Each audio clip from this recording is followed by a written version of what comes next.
Have you ever wondered how a single man's toxic ideology could alter the course of history? Now, today, we're diving deep into one of history's most disturbing questions. Why did Hitler hate Jews? Of course, you've probably heard simplified answers that it was just pure evil or a convenient scapegoat. And while those play a part, the reality is far more tangled, far more disturbing, and frankly, far more interesting to understand.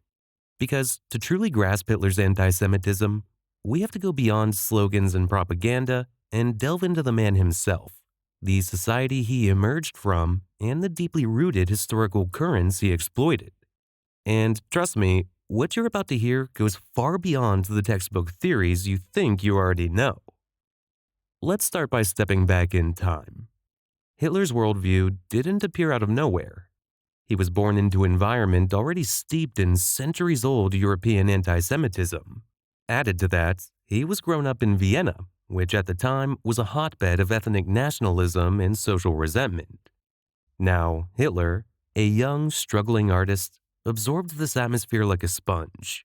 He wasn't born an extreme anti-Semite, but Vienna provided fertile ground for those seeds to take root.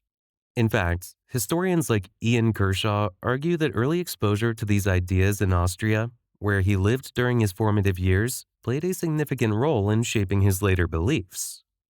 Then came World War I. For Hitler, it was a defining experience. Imagine being a young man in post-World War I Germany, a nation in turmoil, grappling with defeat, economic hardship, and national humiliation. Thus, Hitler, like many of his contemporaries, was desperate for answers. And this is where another layer emerges: the stab in the back myth. This conspiracy theory, wildly popular in post-war Germany, claimed that Germany hadn't been defeated on the battlefield. Instead, it argued that it was betrayed from within by socialists, communists, and guess who else? Jews. This was pure fabrication, of course, but emotionally potent. As historian Richard Evans explains, this myth served as a convenient scapegoat, allowing Germans to avoid confronting the real reasons for their defeat and economic hardship. And Hitler, a master propagandist, strongly believed upon this myth and weaponized it. But there's more to the story than early influences and political expediency. Well, it's Hitler's own writings. Yes, his writings, especially Mein Kampf, are riddled with obsessive, paranoid fantasies about a global Jewish conspiracy. Through them, he wasn't merely expressing personal animosity, he was constructing a worldview where Jews were depicted as the root cause of modern societal decay. In fact, by linking them to everything from capitalism to communism, Hitler created a narrative that claimed Jews were a subversive force, determined to undermine the purity and strength of the so-called Aryan race. This pseudoscientific approach to race and identity, although baseless, provided his arguments with an unsettling feeling of rationality that resonated with many.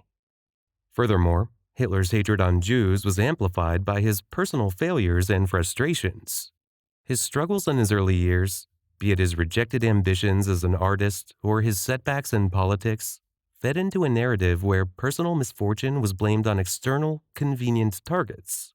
In this distorted view, Jews were not just a mere enemy, they became the embodiment of all that he perceived as wrong in society. In fact, some psychological analyses, like those by Erich Fromm, suggest Hitler projected his own insecurities and feelings of inadequacy onto Jews.